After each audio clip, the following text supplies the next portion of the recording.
Bonjour les amis, chose promis, chose due. Siim Land.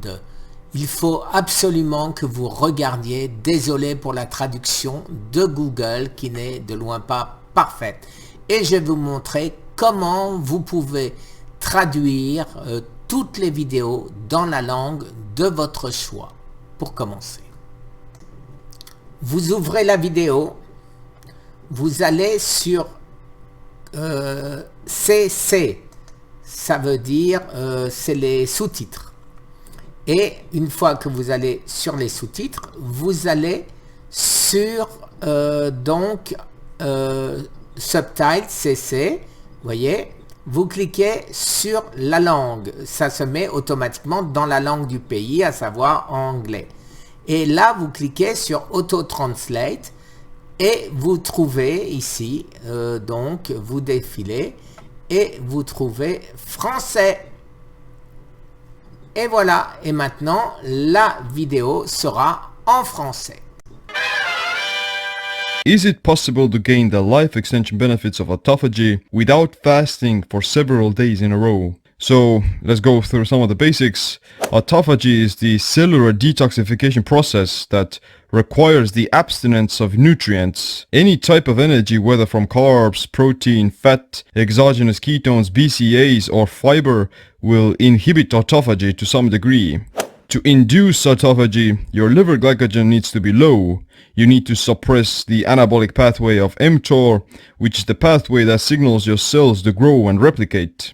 You also need to upregulate AMPK, which is the fuel sensor that gets released in energy deprivation and fat burning.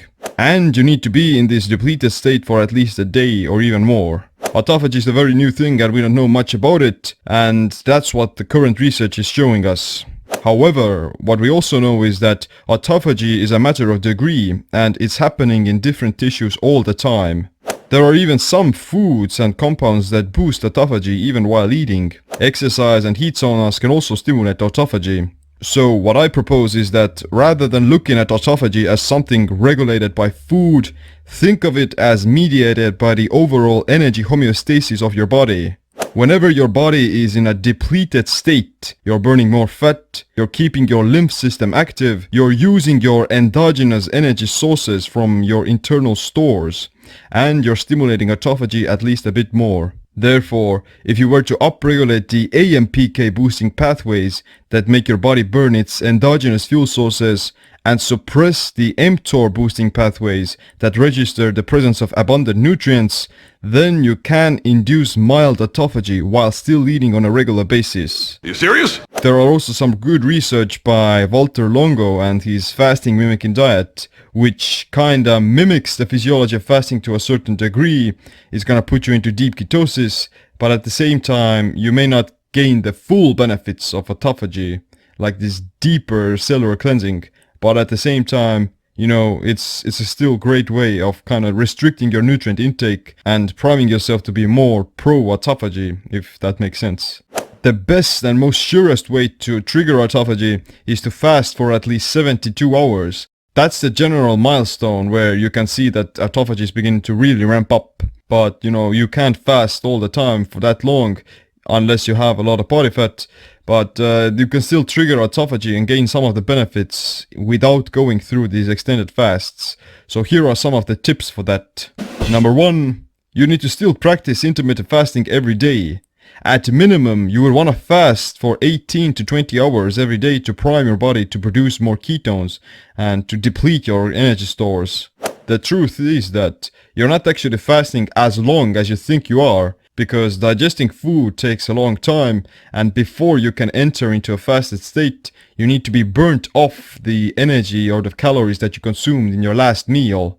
It depends on what kind of a food is and how much you ate, but generally it takes about 6 to 8 hours for your body to break down the nutrients, absorb the nutrients, and clear out the bloodstream from those nutrients, and only after that you're gonna begin your fast. So in reality, if you eat dinner at 8 p.m, then you only begin to fast in the middle of the night at about 1 to 2 a.m. In the morning, you've been fasting only for, let's say, 7 to 8 hours, not 12 hours as you might think. Damn it! So the lean gain style of fasting of 16 and 8 isn't definitely enough to trigger growth hormone or even to trigger autophagy. It's simply a way of time restricting your feeding window, and this way you can kinda reduce your caloric intake for the time being. But to actually trigger mild autophagy or something, then you need to do the warrior diet style where you fast for at least 18 to 20 hours. Number 2, whenever you do eat, you wanna eat relatively low carb to maintain lower glycogen stores. Even if you eat a non-ketogenic diet, you don't want to eat any more carbs than your body needs, because it's gonna say to your body that we don't need to burn fat and we have energy in the system. This is definitely gonna elevate mTOR, it's gonna suppress AMPK, and it's going to shut down autophagy completely. Muscle glycogen is irrelevant in this scenario, so you can definitely exercise hard and deplete your muscle glycogen and even consume some carbs to replenish those muscle glycogen while still staying in ketosis. But to maintain autophagy, you want to keep liver glycogen quite low most of the time. This means that eating high amounts of carbohydrates isn't definitely ideal in most scenarios. The only time you want to eat carbs is in a depleted state, when your body is going to use that glucose very fast and the muscle cells are going to absorb it very quickly. You don't want to be consuming too much fruit either, because fruit will replenish liver glycogen without filling up your muscle glycogen. So it will definitely shut down the AMPK pathways. Number 3, you don't want to be eating high amounts of calories or high amounts of fat either, because they're going to raise mTOR and suppress autophagy.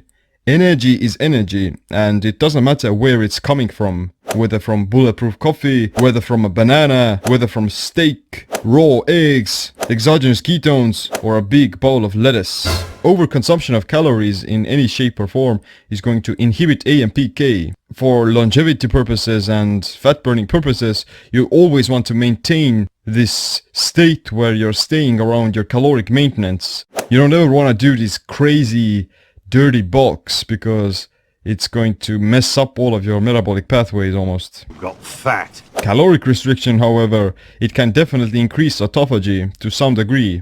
If you're eating at a caloric deficit, then you may potentially raise autophagy to some degree. 4th, aerobic exercise probably stimulates more autophagy than resistance training, because it also increases lymph flow. However, both of them are needed for maintaining lean mass. If you were to do only cardio at a fasted state while eating at a caloric deficit, then you will induce autophagy, but autophagy is catabolic and it will make you lose lean muscle tissue. Therefore, if you're eating fewer calories, then it's super important to do resistance training and lift heavy weights, because you're gonna preserve your muscle, and muscle is incredibly important for longevity. It has many anti-aging benefits. It improves insulin sensitivity, it strengthens your bones, and it protects against many other diseases. You would live longer and healthier if you were to experience less autophagy but maintain muscle, rather than get skinny fat but have more autophagy. There's this fine line between balancing between mTOR and autophagy. You want to have both. 5. Certain foods also stimulate autophagy, like coffee, green tea, turmeric, ginger, ginseng, medicinal mushrooms, adaptogenic herbs, berberine, and elderberries. The idea is to activate AMPK, which signals your body that it needs to switch over to burning its energy backup stores. All of them are these kinds of herbs that have this hormetic effect on your body. They have small amounts of anti-nutrients, and they activate the NRF2 pathway, which is the main antioxidant pathway in your body. This is gonna have a beneficial anti-fragile and hormetic effect on your entire body, and triggering autophagy is probably a part of it. Number 6. Everything that stimulates the lymph system will have a carryover effect to autophagy as well. Sweating through exercise, hot yoga, heat saunas, infrared saunas, rebounding, bouncing around on your feet. Everything that keeps your blood flowing can at least help you with flushing out the toxins in your body. If you've accumulated a ton of waste material and certain toxins into your system, then you're not going to even trigger autophagy until you've cleaned out your body first. So that's why, if your purpose is to activate autophagy more, then you want to always maintain this semi-depleted state. Doing stuff like ice cold baths, coffee enemas, different inversion tables, salt flushes, taking activated charcoal, spirulina, all of those things that help you detox your body, they can help you to trigger autophagy faster, and they can also make you enter a fasted state also quite rapidly. As soon as your body gets depleted, that's a sign to raise AMPK, and in so doing, activate autophagy as well. Number 7. Suppressing insulin and eating less protein will suppress mTOR, which can help to raise autophagy. Too much autophagy can make you catabolic if you stay there for too long. That's why I prefer to stay in a semi-autophagy state most of the time, and whenever I'm trying to build muscle after resistance training, I deliberately make myself more anabolic with eating slightly more protein and other amino acids. You can also take these supplements that promote muscle growth, like leucine, HMB, or creatine or stuff like that.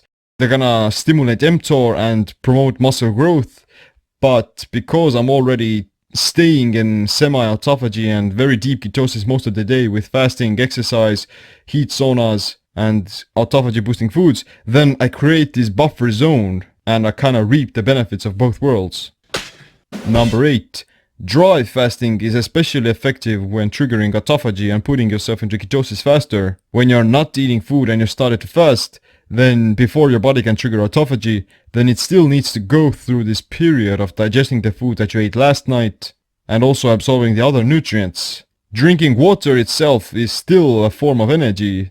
It's not gonna give you calories that you can burn off, but it's still something that you have to digest. Hydration is definitely very crucial, and you don't want to deprive yourself from water for too long, and you want to make sure that you get enough electrolytes, minerals and salts and stuff like that.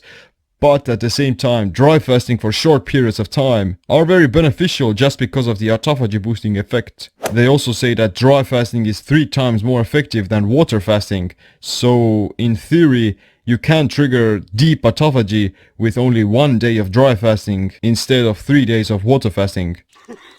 And you don't even need to dry fast for the entire 24 hours. Simply restricting your water intake as well and experiencing mild dehydration at least throughout the night, that's a great way to prime your body to activate AMPK more and trigger autophagy.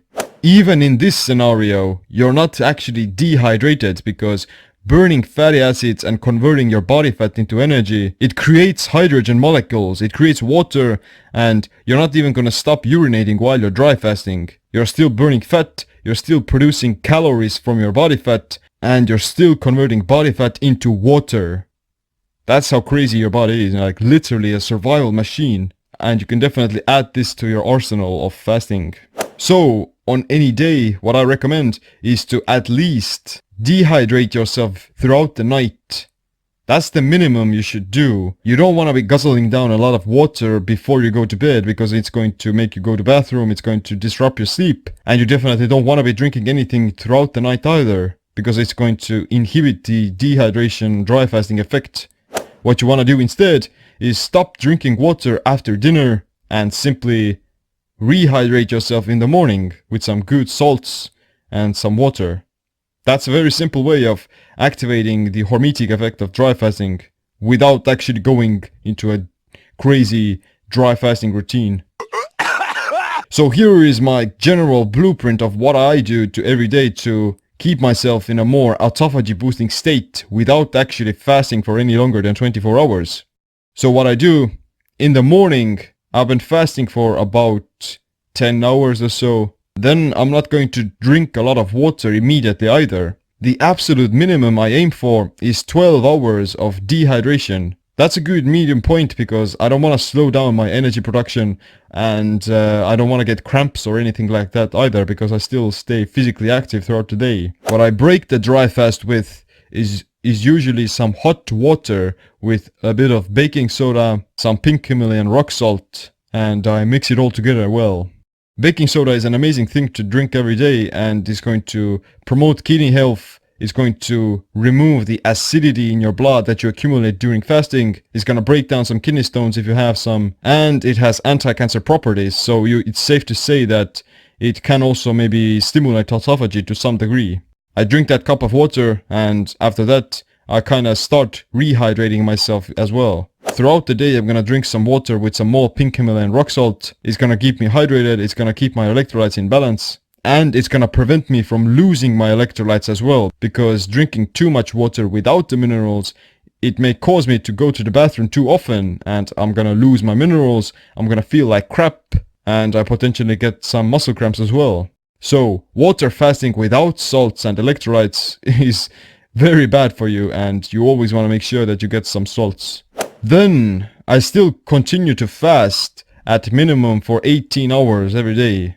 On longer days I tend to fast for 22 hours, but if I'm fasting for 18 hours, then I'm gonna break the fast with some autophagy boosting compounds. You can check out the recipe to this kind of anti-aging cocktail that I make. You've probably heard about it already, but it contains stuff like turmeric, ginseng, ginger, rosemary, cinnamon, chaga mushroom, spirulina, raw cacao, some more salts, and some ginseng. All of those things activate AMPK, and research has also shown that they activate autophagy as well. Potentially it's going to break autophagy, but as we know, autophagy is a matter of degree. It's going to inhibit autophagy a little bit, but it's going to still maintain it.